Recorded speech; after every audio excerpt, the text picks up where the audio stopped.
प्रिय मित्रों, अपने आज के इस एपिसोड में मैं लेकर उपस्थित हूं सर्पासन अर्थात भुजंगासन एवं धनुरासन।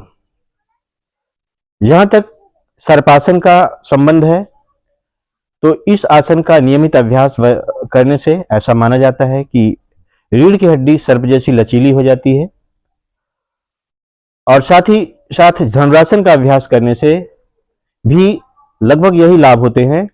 हालांकि धनुरासन के लाभ कुछ अधिक हैं। धनुरासन का अभ्यास करने से चेहरे में रुधिर की सप्लाई बढ़ जाने के कारण चेहरा कांतिमय हो जाता है, आंखों की दृष्टि बढ़ जाती है, दिमाग में रुधिर सप्लाई बढ़ जाने से और साथ ही साथ ऑक्सीजन की सप्लाई बढ़ जाने से दिमाग रिफ्रेश हो जाता है, पढ़ा लिखा हुआ याद हो जाता है और दिमाग की मेमोरी पावर बढ़ती है और साथ ही साथ दिमागी और शारीरिक थकान भी दूर हो जाती है।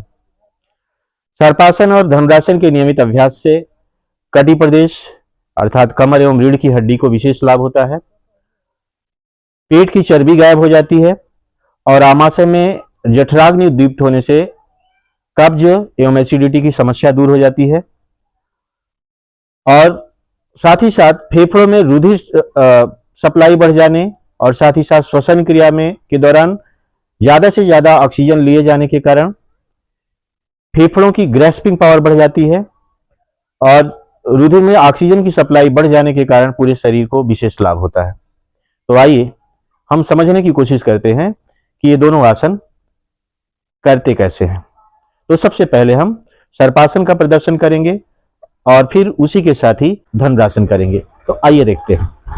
तो सबसे पहले हम ऐसे लेट जाते हैं और तत्पश्चात हाथ की हथेली को ऐसे रखते हुए सांस को भरते हुए हम ऊपर की तरफ जाते हैं ऐसे।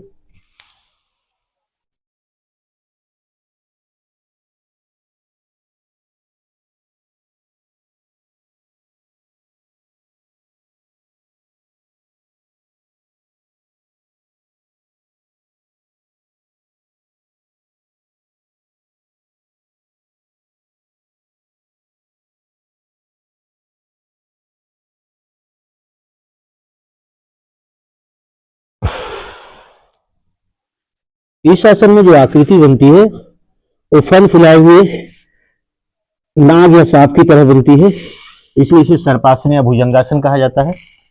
और इस आसन का प्रभाव विशेष रूप से नाभि क्षेत्र और कमर तथा वक्ष क्षेत्र में पड़ने के कारण ये नाभि क्षेत्र अर्थात आमाशय और उसके आसपास का क्षेत्र, जनन तंत्र एवं कटी प्रदेश को विशेष लाभ होता है और साथ ही साथ वक्ष स्थल में फेफड़ों के अंदर रुधिर संचार और ऑक्सीजन की सप्लाई बढ़ जाने के कारण पूरे शरीर में सभी अंगों को एवं सभी कोशिकाओं को ऑक्सीजन की निर्बाध आपूर्ति होती है। इसका प्रभाव पूरे शरीर पर पड़ता है। अब अगर इसी आसन में हम दोनों के पैरों को घुटनों से मोड़ते हुए और दोनों हाथों को ले जा करके ऐसे इस तरह से पकड़ करके पूरे शरीर को धनुष की तरह स्ट्रेच करें ऐसे,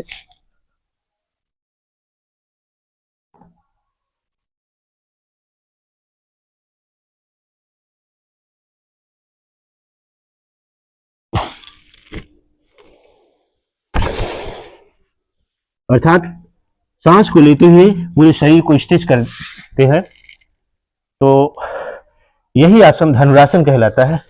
इस आसन का प्रभाव विशेष रूप से चेहरे पे पड़ता है, क्योंकि चेहरा पूरा तन जाता है, ये वक्ष क्षेत्र पूरा तन जाता है, ज्यादा से ज्यादा ऑक्सीजन फेफड़े में जाती है जो कि रुधिर के द्वारा पूरे अंगों को सप्लाई होती है और अंगों और कोशिकाओं में पहुंच के यही ऑक्सीजन माइटोकॉन्ड्रिया में प्रवेश करके भोजन का जारण करती है, जिसके कारण ऊर्जा की प्राप्ति होती है। अधिकाधिक ऊर्जा की प्राप्ति के कारण शरीर ऊर्जावान बनता है, शरीर की थकान पल भर में दूर हो जाती है और शारीरिक एवं मानसिक शांति मिलती है। इसके द्वारा दिमाग में रुधिर सप्लाई बढ़ जाने के कारण दिमाग की एकाग्रता शक्ति में वृद्धि होती है।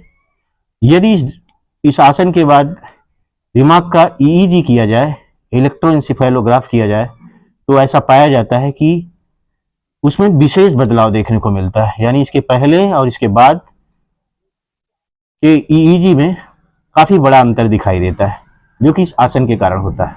तो यह आसन विशेष रूप से दिमागी कार्य करने वालों के लिए और वर्तमान जमाने में डायबिटिक पेशेंट के लिए बहुत ही लाभदायक है। इस आसन के साथ मंडूकासन का नियमित अभ्यास करने से डायबिटिक पेशेंट को बहुत लाभ होता है और उनका शुगर लेवल नियंत्रण में रहता है। तो ये तमाम चीजें थी इस सर्पासन अर्थात भुजंगासन एवं धनुरासन के बारे में। तो मेरा एपिसोड यही समाप्त होता है। मैं समझता हूं कि ये दोनों आसन आपके समझ में आ गए होंगे। इन्हीं सब बातों के साथ बस आज के कार्यक्रम से आपसे विदा लेते हैं। धन्यवाद।